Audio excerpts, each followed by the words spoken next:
Olá, tudo bem? Eu sou a Júlia e hoje nós vamos falar um pouquinho sobre educação inclusiva. A palavra inclusão. Provavelmente você já deve ter escutado ela em algum momento da sua vida, mas você sabe o que significa? Pois bem, eu vou te explicar. O que é inclusão? É a nossa capacidade de entender e reconhecer o outro. E educação inclusiva? O que é? Na educação inclusiva, todos os alunos devem fazer parte da escola comum. Você sabia que existe diferença entre educação especial e educação inclusiva? Na escola especial, não existem alunos sem deficiência.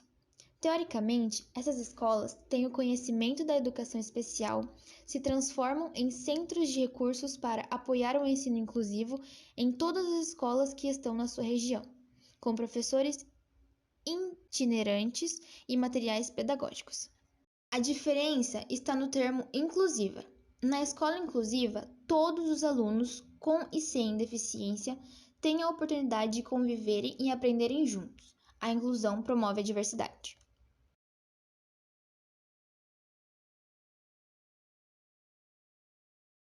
E as escolas especiais? Elas vão acabar?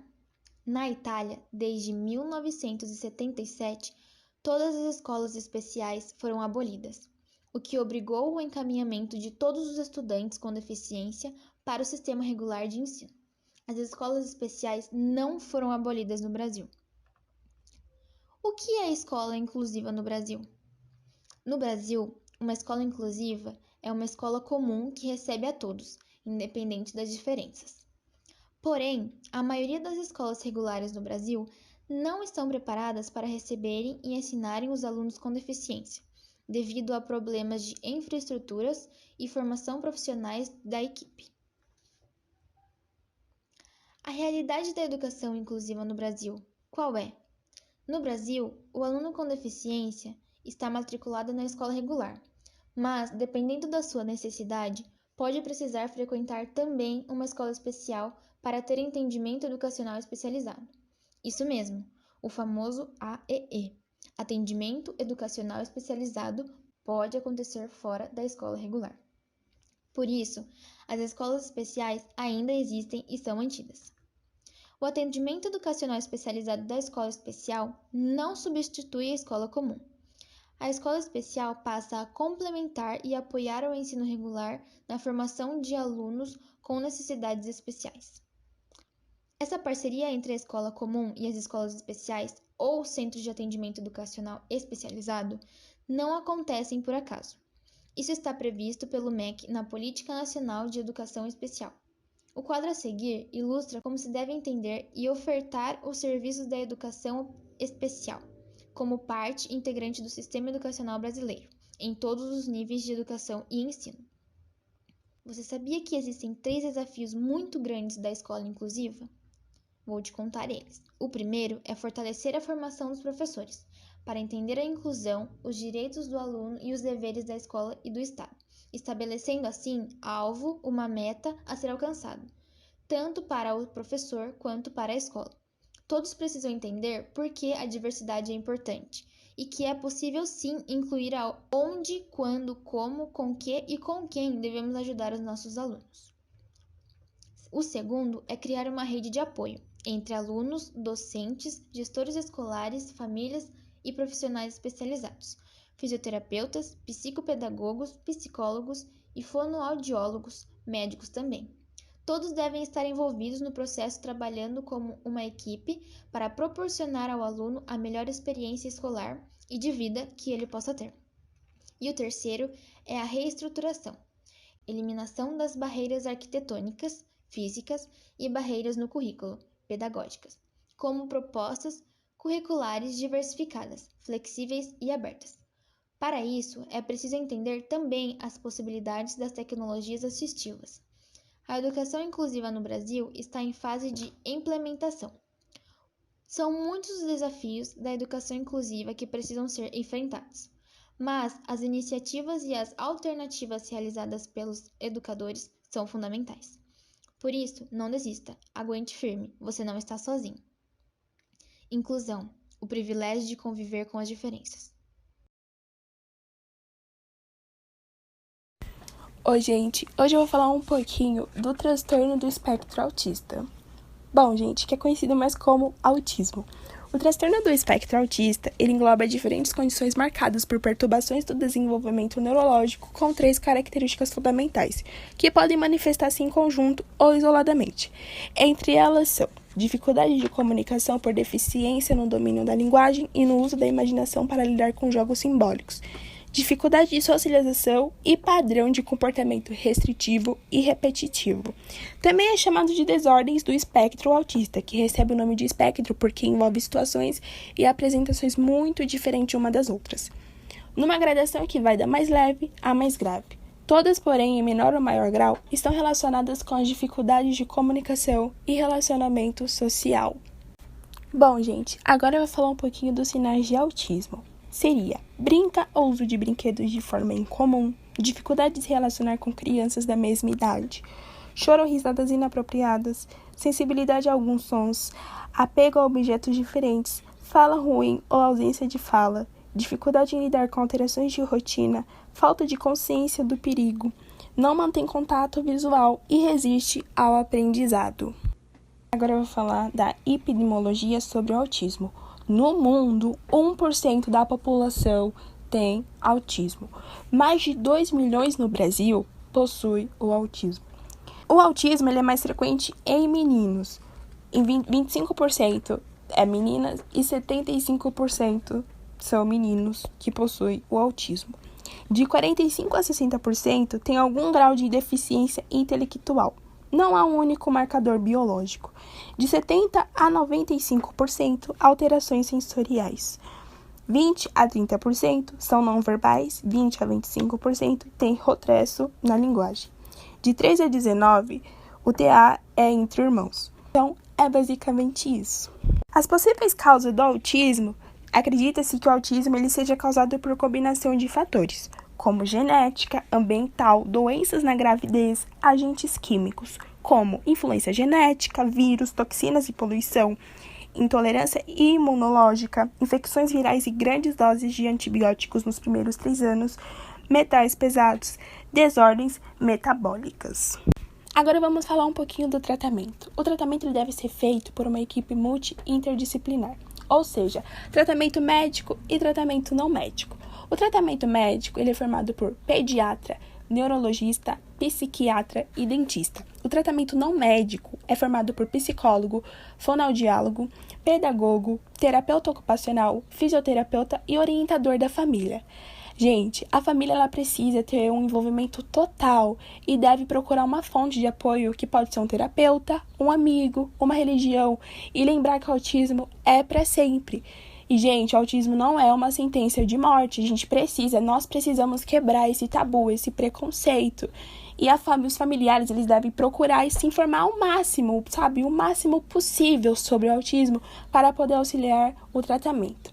Os medicamentos continuam sendo componentes importantes para o tratamento, porém, gente, nem todos os pacientes deverão utilizá-lo. O sucesso do tratamento depende exclusivamente da dedicação e qualificação dos profissionais que se dedicam ao atendimento e com a dedicação e empenho dos familiares. Dia 2 de abril é o Dia Mundial da Conscientização do Autismo. Gente, a data ela foi escolhida pela Organização das Nações Unidas, a ONU. Tem como objetivo levar informação à população em relação ao transtorno do espectro autista, a fim de reduzir a discriminação e o preconceito contra os indivíduos que apresentam o transtorno. Autismo não é doença, é apenas uma diferença. Transtorno déficit de atenção com hiperatividade, TDAH. É um transtorno neurobiológico caracterizado pela combinação de sintomas de desatenção, hiperatividade, inquietude motora e impulsividade. O TDAH aparece na infância e, na maioria dos casos, acompanha o indivíduo por toda a vida. A apresentação predominantemente desatenta é conhecida por muitos como DDA, distúrbio do déficit de atenção. É importante dizer que o TDAH não é uma doença, portanto não existe uma cura para solucioná-lo, e sim um tratamento para melhor conviver com ele.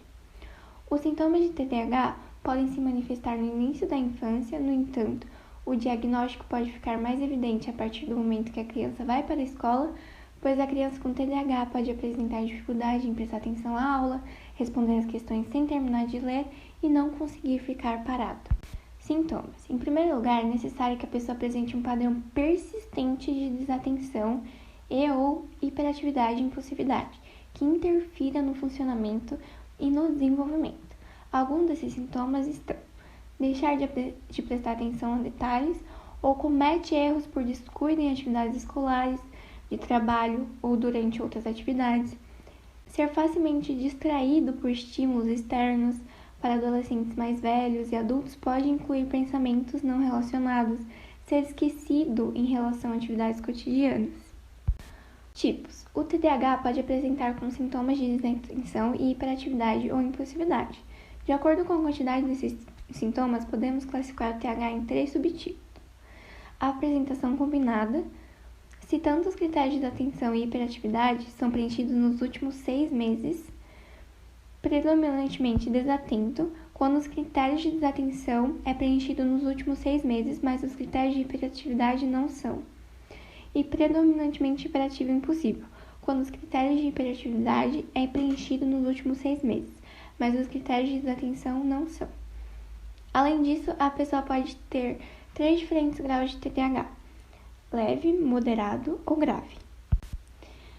As causas podem ser por fatores genéticos, anormalidades cerebrais, baixo peso ao nascer, mãe fumante na gravidez, abuso infantil, negligência, múltiplos lares adotivos ou até mesmo exposição a neurotoxinas, chumbo. O tratamento de TDAH é o ponto-chave para que a vida daqueles que têm o transtorno seja mais saudável, produtiva e com mais qualidade.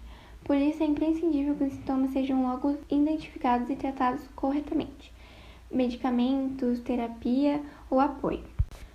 O transtorno déficit de atenção e hiperatividade atinge no mundo entre 5% e 7% das crianças e entre 2,5% e 4% da população adulta. No Brasil, cerca de 2 milhões de novos casos são diagnosticados todos os dias. Meu nome é Tainá, eu vou falar sobre dislexia. A dislexia é um transtorno de neurodesenvolvimento que afeta habilidades básicas de leitura e linguagem. Ela tem as suas raízes de sistemas cerebrais responsáveis pelo processamento fonológico. Essa diferença no processamento fonológico faz com que as pessoas com dislexia tenham dificuldades para processar o som das palavras e associá-los com letras ou sequências de letras. Uma característica comum da dislexia é a dificuldade de nomeação rápida, a memória de trabalho, o processamento de informações, tanto que a dislexia é considerada um transtorno específico de aprendizagem, porque os sintomas geralmente afetam o desempenho acadêmico dos alunos e não existe nenhuma outra alteração neurológica, sensorial, cognitiva ou motora. Sintomas que podem estar presentes na linguagem oral: atraso no desenvolvimento da fala, problemas para formar palavras de formas corretas, como trocar a ordem do som das palavras, pipoca para popica, confundir palavras semelhantes, humanidade para umidade, o erro de pronúncias, incluindo trocas, omissões, substituições, adição e mistura de fonemas também são erros decorrentes, dificuldade para nomear letras, números, cores, dificuldade em atividade de aliteração e rima, dificuldade para se expressar de forma clara. Sintomas que podem estar presentes na leitura: dificuldades em decodificar palavras, erro no reconhecimento de palavras, mesmo das mais frequentes, leitura oral devagar e incorreta, pouca fluência na inadequação de ritmos e entonação em relação ao esperado para idade e escolaridade, compreensão de texto prejudicada como consequência da dificuldade para decodificar palavras. Sintomas que podem estar presentes na escrita: erro de soletração e ortografia, mesmo nas palavras mais frequentes, dificuldade na produção textual com velocidade abaixo do esperado para a idade e escolaridade, omissões, substituições e inversões de letras e sílabas. Segundo a Associação Brasileira de Dislexia, ABD, a dislexia é um distúrbio de maior incidência nas salas de aulas e atinge entre 5% e 17% da população mundial.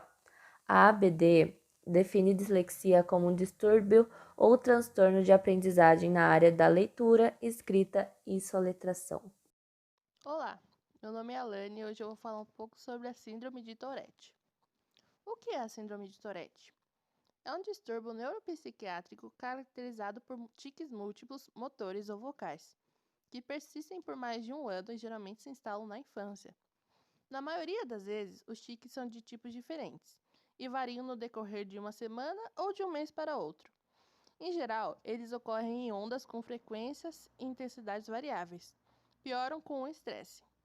São independentes dos problemas emocionais e podem estar associados a sintomas obsessivo-compulsivo, TOC, ao distúrbio de atenção com hiperatividade, TDAH, e a transtornos de aprendizagem. É possível que existem fatores hereditários comuns a essas três condições. Possíveis causas. As causas podem ser genéticas ou neuroquímicas. Pode existir um desequilíbrio nos impulsos elétricos que controlam ou transmitem informações de um neurônio a outro. Contudo, ainda não há um consenso sobre o fator real que desencadeia a síndrome. De toda forma, é fato que os tiques costumam aumentar quando a pessoa está em situação de estresse emocional. Casos: mais de 150 mil por ano no Brasil, sendo eles 62% homens e 38% mulheres. Sintomas: geralmente diagnosticável pela própria pessoa. Envolve movimentos repetitivos, incontroláveis ou sons indesejáveis. Tiques como piscar repetidamente os olhos, encolher os ombros ou deixar escapar palavras ofensivas. Tratamento: o tratamento depende da intensidade dos sintomas e de como eles afetam a vida de cada indivíduo.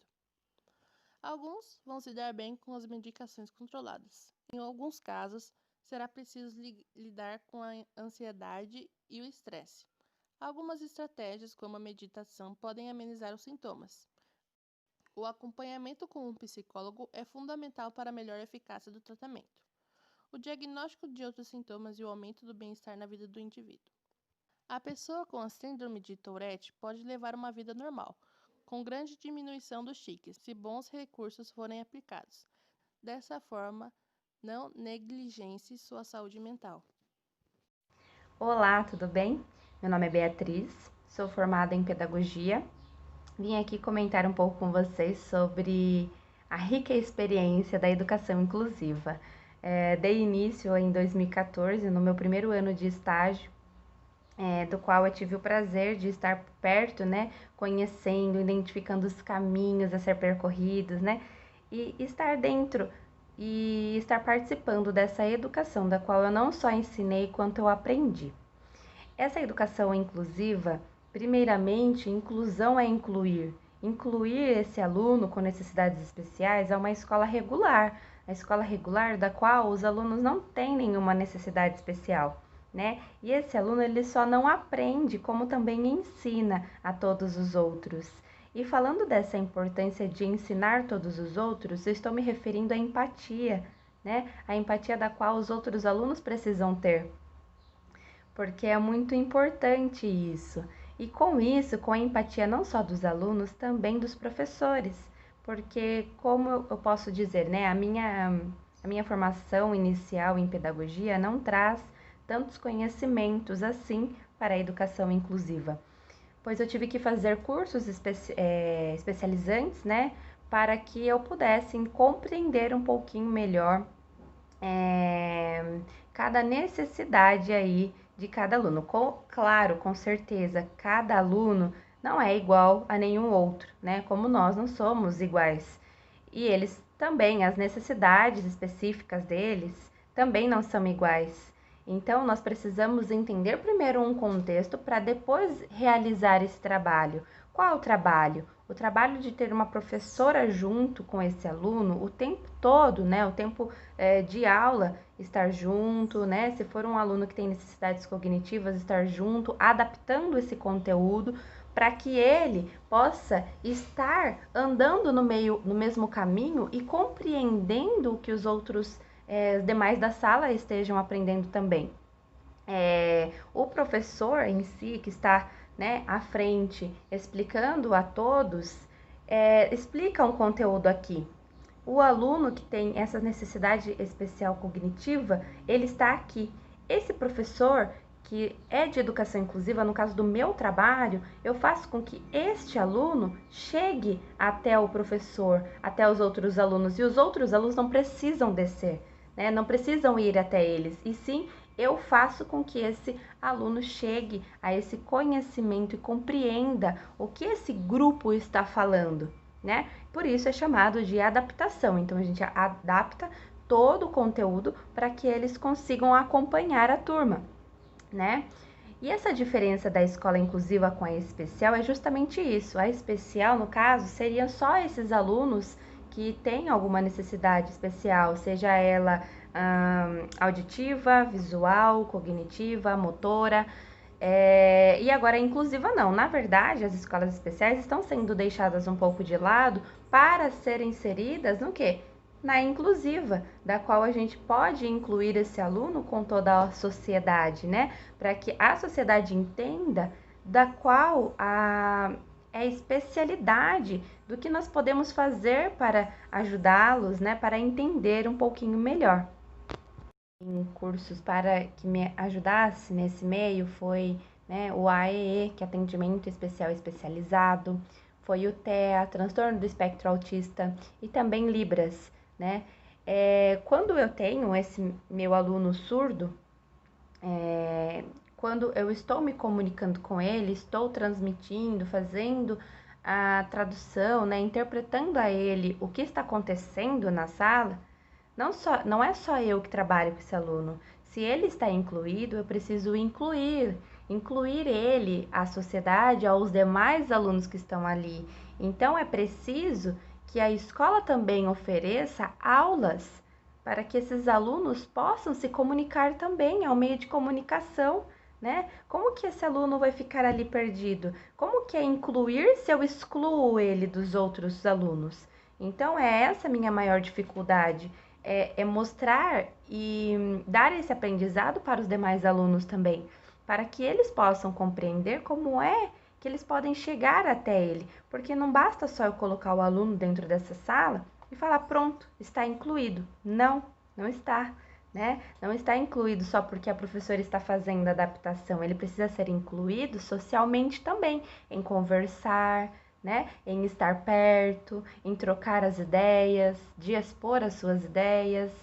E essa é a minha maior dificuldade que já encontrei nesse caminho, né? E acho que é muito importante, acho que não acontece só, né, nesse caminho percorrido a mim, mas sim a todos os profissionais da área de educação inclusiva. Então, é necessário que sim, a escola precisa, né, estar atenta a esses cuidados, né? Não é só o cuidado dessa instituição com o prédio adaptado, e sim com a formação dos professores também, com os funcionários, com o aprendizado dos alunos, né? Porque é importante tudo isso para que seja uma inclusão de verdade e não só fachada, né? Nós precisamos sim alertar muitas escolas, porque isso ocorre diariamente, né? A todo momento ocorre isso. É uma escola inclusiva, mas chega lá, não tem profissionais especializados, profissionais capacitados a estar dentro desse meio. Fica aqui então o meu agradecimento, né? A todo esse carinho, a esse convite para estar falando com vocês hoje sobre algo que eu sou apaixonada, algo que é muito importante, não só para mim, mas para todos. Todos deveriam entender a real importância, né? Que não é só o prédio, né, acessível, não é só a instituição acessível, e sim a educação, né? O apego, o apreço por tudo, pelos professores, pelos funcionários, pelos alunos, por todos. Todos precisam saber, né, de todo esse cuidado que nós devemos ter. Bom, fico à disposição, caso vocês queiram, né, tirar as dúvidas, se ficou com alguma dúvida, né, se está se interessando aí por essa área, fico à disposição em sanar essas dúvidas de vocês, tá bom? Um grande beijo, fica aqui o meu abraço virtual carinhoso.